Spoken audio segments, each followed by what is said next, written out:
गरबा कार्यक्रम का आयोजन महाविद्यालय की प्राचार्या की अध्यक्षता में और सभी संकाय सदस्यों की उपस्थिति में हो रहा है। इस अवसर पर प्यारे विद्यार्थी, मैं आप सभी के हृदय में और मस्तिष्क में नवरात्रि और गरबा इन दोनों शब्दों को प्रवेश कराना चाहता हूं। आज के जगत की सबसे जो बड़ी चुनौती आई है कि जिस भी परंपरा का हम निर्वाह कर रहे हैं, उस परंपरा के निर्वाह में जितना उत्साह दिखाई देता है उतनी समझ दिखाई नहीं दे रही है। इस कारण आप आश्चर्य करेंगे, नवरात्रि के अवसर पर इस दौरान मांस की और मदिरा की बिक्री बहुत ज्यादा बढ़ गई है। वस्त्रों की खरीदारी सारी सीमा को पार कर गई है। अब मैं आपसे यह जानना चाहता हूं कि क्या नवरात्रि का अवसर सिर्फ प्रदर्शन का अवसर है? हमारी संस्कृति में नवरात्रि दर्शन का अवसर है। दर्शन का अवसर, उस दर्शन का मतलब क्या हुआ? उस दर्शन का मतलब है कि हमारी संस्कृति में यह नवरात्रि साधना की रात्रि है, उपासना की रात्रि है, आराधना की रात्रि है। आप देखेंगे कि जो हमारे त्रिदेव हैं, वे असुरों से जब पराजित होने लगे तब उन्होंने अपनी सारी शक्तियों को संयोजित कर करके मां दुर्गा का आह्वान किया और मां दुर्गा जब प्रकट हुई तो उन्होंने अपने विविध रूप धर करके असुरों का विनाश किया। असुर आखिर किसको कहते हैं? अभी आपने सूर्य की साधना सुनी। सूर्य की साधना से पूरा पंडाल गुंजायमान हो गया, एक दूसरे भाव दशा में चला गया। जिसका सूर नहीं सकता है उसको कहते हैं असुर। असुर असुर असुर का लक्षण क्या है? जीवन में जिसका भी सूर नहीं सहे वह प्रकृति का विनाश करने लगता है। नवरात्रि के दौरान प्रथम दिवस जो सबसे पहले पूजा की जाती है शैलपुत्री की। शैलपुत्री माने क्या हुआ? पर्वत की पुत्री को पार्वती कहते हैं। पर्वत की पुत्री को पार्वती। पार्वती का विवाह शंकर के साथ हुआ था। तो शैलपुत्री जो असुर पहाड़ों को काट रहे थे, नदियों को गंदा कर रहे थे, हवाओं को प्रदूषित कर रहे थे, उन असुरों का विनाश शैलपुत्री ने किया।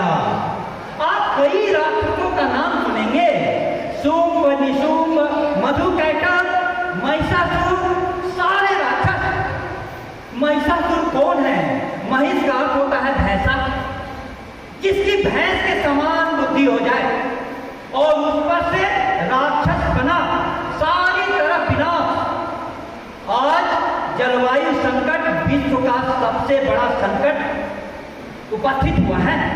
उस जलवायु संकट का समाधान क्या है? हमारा प्रकृति के प्रति प्रेम। प्यारे विद्यार्थियों, इस सभा में सभी से मैं अनुरोध करना चाहता हूं कि आप ये जाने, महामाया के रूप में उपस्थित हुई दुर्गा साक्षात प्रकृति स्वरूपा है। साक्षात प्रकृति स्वरूपा है। हम यदि प्रकृति का विनाश करेंगे तो इस विश्व को कोई भी बचा नहीं पाएगा। हमारा शरीर भी जिन 5 तत्वों से बना है, क्षितिजल, पावक, गगन, समीरा, पंच रचित अधम शरीरा, वे यदि हमारा धरती हिल रही है, आकाश आग बरसा रहा है, जल का प्रदूषण इतना बढ़ गया है कि नदियां गंदगी का ढेर हो गई है, वायु, दिल्ली राजधानी का वायु का प्रदूषण इतना ज्यादा हो गया है कि खुली हवा में आप श्वास नहीं ले सकते। वहां पर सभी की उम्र कम होती जा रही है। तो यह महज आयोजन नाचने का नहीं है। मनोज सर बहुत ध्यान से सुने, क्योंकि यह आयोजन सिर्फ नाचने का नहीं है, क्योंकि शिक्षा संस्थान से यदि विचार नहीं जाएगा तो ये सारे आयोजन सिर्फ और सिर्फ एक दिखावा मात्र हो जाएंगे। विद्यार्थियों, आपके चेहरे पर जो हंसी आ रही है, वह हंसी का पात्र हम सभी इसलिए आज बन चुके हैं क्योंकि हम सभी ने अपने पर्व त्योहार का असली महत्व नहीं समझा है। असली महत्व नहीं समझा है। गरबा, गरबा का मतलब क्या हुआ? गरबा संस्कृत के गर्भ शब्द से बना और संस्कृत से निकलकर यह गर्भ शब्द गर्भो हुआ, फिर गरबा हो गया। गरबा में करते क्या है? एक घट रखा जाता है और उस घट के अंदर दीप जलाकर उसके चारों तरफ डांस किया जाता है, चारों तरफ। इसका मतलब गर्भ किसके पास होता है? पुरुष के पास नहीं, स्त्री के पास गर्भ होता है। आद्या शक्ति जो स्त्री है, गर्भधारिणी, उसकी सृष्टि में इतनी बुरी स्थिति कैसे हुई? इस सारी बातों पर हमें सोचना चाहिए। जब आप नृत्य करेंगे यहाँ पर, तो चारों तरफ घूमते हुए जो आप यहाँ पर कोई घट नहीं रखा हुआ है, जलता हुआ दीप नहीं रखा हुआ है, लेकिन गुजरात में जो भी कार्यक्रम होते हैं, घट के अंदर जलते हुए दीप के चारों ओर नाचने का कार्यक्रम होता है। यह आत्मिक शक्ति के जागरण का प्रतीक है।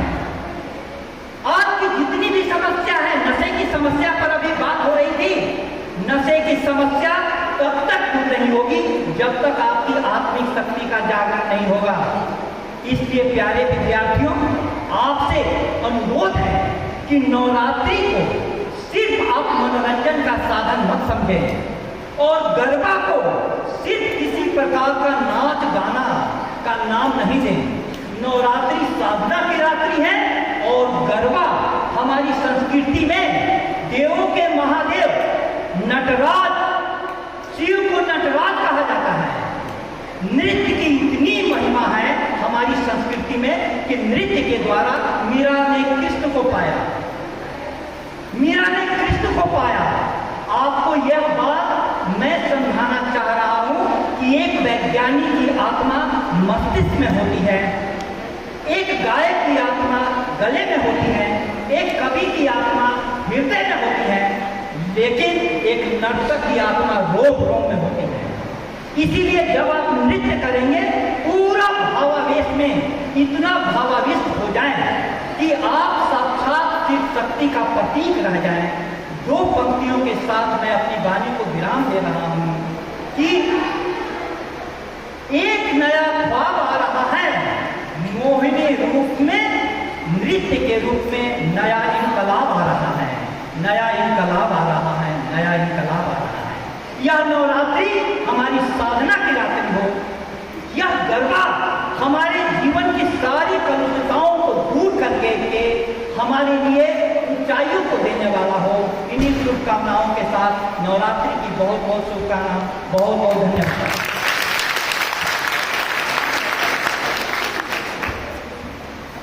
बहुत बहुत धन्यवाद उदय सर।